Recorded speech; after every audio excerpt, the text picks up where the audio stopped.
Baik, bismillahirrahmanirrahim. Assalamualaikum warahmatullahi wabarakatuh. Kepada Allah kita bersyukur kepada baginda Nabiullah kita bersalawat. Allahumma shalli alaihi wasallam. Baik, saya dari kelompok 1 yang mengangkat materi mengenai sistem pemilu.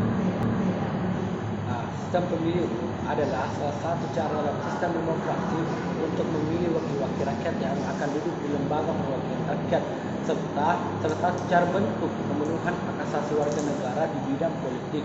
Pemilu dilaksanakan untuk mewujudkan kedaulatan rakyat, sebab rakyat tidak mungkin memerintah secara langsung.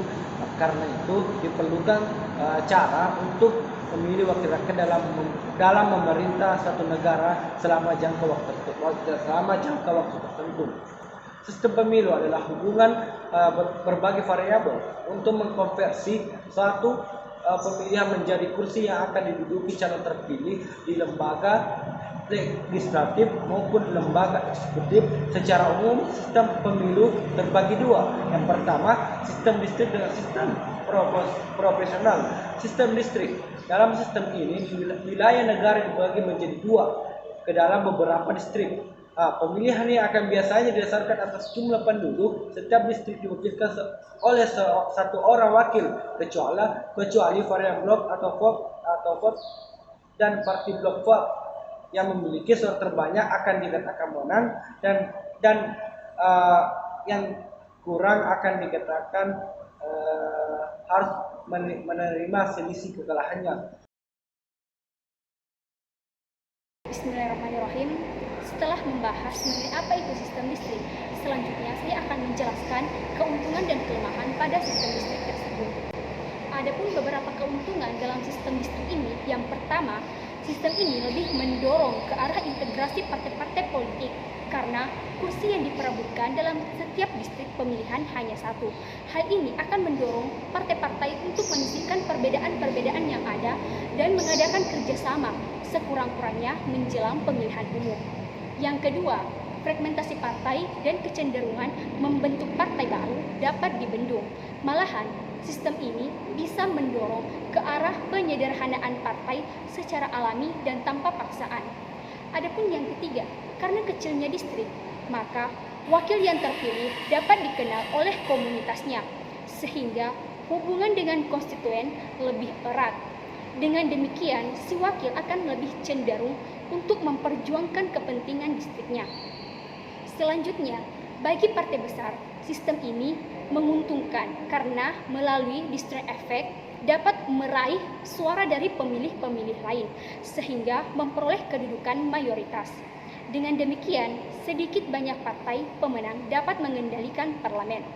Dan yang terakhir, lebih mudah bagi suatu partai untuk mencapai kedudukan mayoritas dalam parlemen sehingga tidak perlu diadakan koalisi dengan partai lain. Hal ini mendukung stabilitas nasional.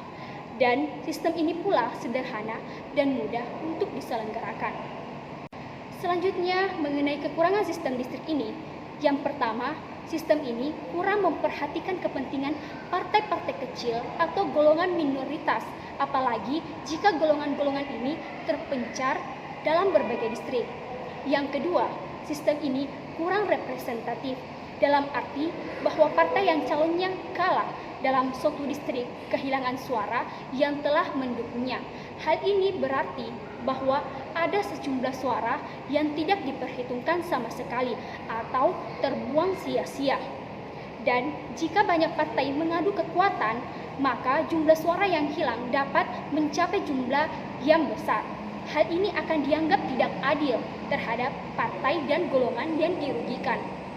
Dan untuk yang terakhir, pada kelemahan sistem distrik ini, di mana sistem distrik ini dianggap kurang efektif dalam masyarakat yang plural, karena terbagi dalam kelompok etnis, religius, dan tribal, sehingga menimbulkan anggapan bahwa kebudayaan nasional yang terpadu secara ideologis dan etnis mungkin merupakan prasyarat bagi suksesnya sistem ini.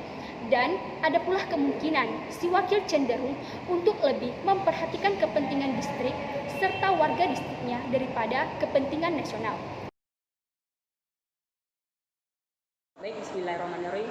Setelah membahas sistem distrik, saya akan melanjutkan pemaparan selanjutnya, yaitu sistem proporsional. Sistem di mana persentase kursi di lembaga perwakilan rakyat yang dibagikan kepada setiap partai politik disesuaikan dengan persentase jumlah suara yang diperoleh setiap partai politik itu. Adapun keuntungan dari sistem proporsional yaitu pertama, dianggap lebih representatif karena persentase perolehan suara setiap partai sesuai dengan persentase perolehan kursinya di parlemen. Tidak ada distorsi antara perolehan suara dan perolehan kursi. Kedua, setiap suara dihitung dan tidak ada yang hilang. Partai kecil dan golongan minoritas diberi kesempatan untuk menempatkan wakilnya di parlemen. Adapun kelemahannya yaitu pertama, kurang mendorong partai-partai yang berintegrasi satu sama lain. Malah sebaliknya, cenderung mempertajam perbedaan-perbedaan di antara mereka. Kedua, wakil rakyat kurang erat hubungannya dengan konstitusinya, tetapi lebih erat dengan partainya, termasuk dalam hal akuntabilitas. Ketiga, banyaknya partai yang bersaing mempersukar satu partai untuk mencapai mayoritas di parlemen. Baik, selanjutnya saya akan mempresentasikan yaitu mengenai sistem pemilu. Sistem pemilu memiliki dimensi yang sangat kompleks. Beberapa dimensi tersebut diantaranya yaitu yang pertama, penyuaraan atau balloting. Penyuaraan adalah tata cara yang harus diikuti pemilih yang berhak menentukan suara. Jenis penyuaraan dibedakan menjadi dua tipe, yaitu kategorikal atau pemilih hanya memilih satu partai atau calon, dan ordinal, pemilih memiliki kebebasan lebih dan dapat menentukan profesi atau urutan dari partai atau calon yang diinginkan. Adapun yang kedua yaitu besaran distrik.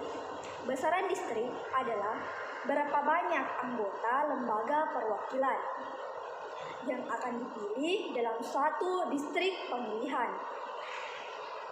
Adapun yang ketiga, pembuatan batas-batas referensi atau pendistrikan.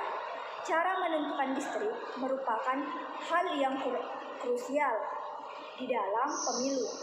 Ada dua hal yang penting yang harus dipertimbangkan dalam menentukan batas-batas, yaitu masalah keterwakilan dan kesetaraan kekuatan suara. Adapun selanjutnya yaitu ambang batas, yaitu tingkat minimal dukungan yang harus diperoleh sebuah partai untuk mendapatkan perwakilan. Adapun yang terakhir yaitu jumlah kursi legislatif. Beberapa jumlah kursi legislatif yang ideal adalah sebuah pertanyaan yang sulit untuk dijawab. Belum diketahui. Baik, bismillahirrahmanirrahim. Di sini saya akan melanjutkan materi tentang sistem pemilu. Pemilihan sistem pemilu di Indonesia memang bukan suatu pekerjaan yang mudah. Diperlukan beberapa kriteria untuk memilih sebuah sistem pemilu untuk suatu negara, terutama di Indonesia. Dan di sini saya akan menjelaskan tiga kriteria. Pertama, yaitu elemen demokrasi terdiri dari beberapa bagian, yaitu untuk menciptakan parlemen yang representatif. Yang kedua, membuat pemilu yang mudah diakses dan bermakna. Yang ketiga, memberi peluang untuk konsolidasi. Dan yang keempat adalah memberi peluang oposisi. Adapun kriteria yang kedua yaitu, yang pertama itu mempengaruhi pemilih dengan berpokok parpol. Yang kedua, sederhanaan sistem dengan peluang berinovasi. Dan yang ketiga adalah jangka pendek dengan stabilitas jangka panjang. Dan yang keempat adalah sistem pemilu bukan solusi untuk semua permasalahan politik. Dan yang kriteria yang ketiga adalah dampak terhadap sistem politik. Yang pertama itu dampak proporsionalitas, yaitu hubungan antara rakyat dan wakil rakyat yang dipilih.